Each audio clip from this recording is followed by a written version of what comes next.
कि हैदराबाद में खुदकुशी करने वाले छात्र रोहित वेमुला को लेकर बीजेपी के महासचिव कैलाश विजयवर्गीय ने विवादास्पद बयान दे दिया है। कैलाश विजयवर्गीय ने कहा है कि जो छात्र आतंकियों के लिए नमाज पढ़ चुका हो और बीफ पार्टी करने की बात करता हो, वो इतना कमजोर तो हो ही नहीं सकता कि खुदकुशी कर ले।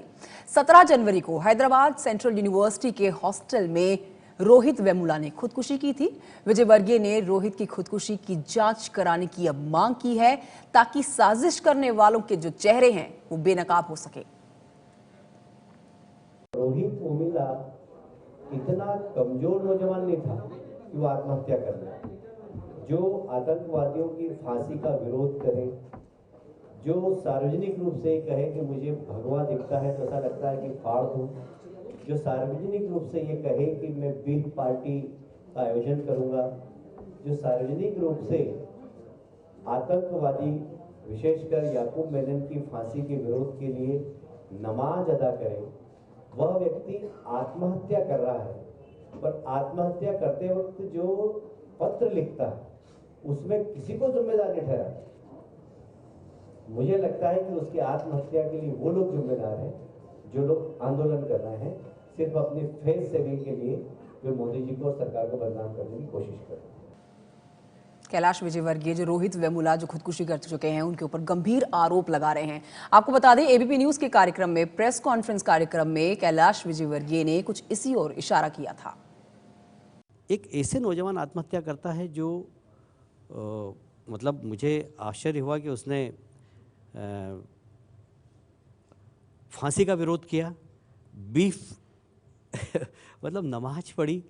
जो बिल्कुल धारा के विपरीत चलने वाला नौजवान यदि आत्महत्या कर लेता है तो मुझे लगता है इसके पीछे कुछ बड़ा कारण होना चाहिए। और आप इसके ऊपर बिल्कुल मत जाइए राजनीति के ऊपर। मैं क्षमा चाहता हूं कि इसके ऊपर राजनीति नहीं हो तो ज़्यादा अच्छा। के बाद जो हो गया बीजेपी का जो रिएक्शन था, आप उसको सही मानते? मैं किसी के भी रिएक्शन को सही नहीं मानता, किसी के भी। इस प्रकार के घटनाओं पे कम से कम देश में राजनीति नहीं हो, इसकी हमें चिंता करना चाहिए। क्या एक दलित छात्र के लिए आप इस तरह से चिट्ठी लिखें और उसमें उसको एंटी नेशनल लिखें, क्या ये सही है? देखिए, ऐसा है कि किन परिस्थितियों में लिखा ये तो आप मंत्री जी से ही पूछेंगे तो वो बता सकते हैं। मैं ऐसा मानता हूँ कि एक प्रक्रिया समझ लीजिए आप कि हम लोग जब सुबह बैठते हैं 2 घंटे 4 घंटे अपने ऑफिस में, हमारे पास जनता आती है, विकास जी जरा इसका पत्र लिख देना। पत्र लिखा और हमने साइन कर दी। कैलाश जी, मैं आपसे पूछ रहा हूँ, इतने सालों में आपने कितने लोगों को एंटी नेशनल लिखा होगा? मैं कह रहा हूँ ना कि हम तो पत्र भी नहीं पढ़ते हैं। राजनीति में कभी कभी ऐसा हो जाता है कि आप कुछ करते नहीं हैं और बदनाम हो जाते हैं।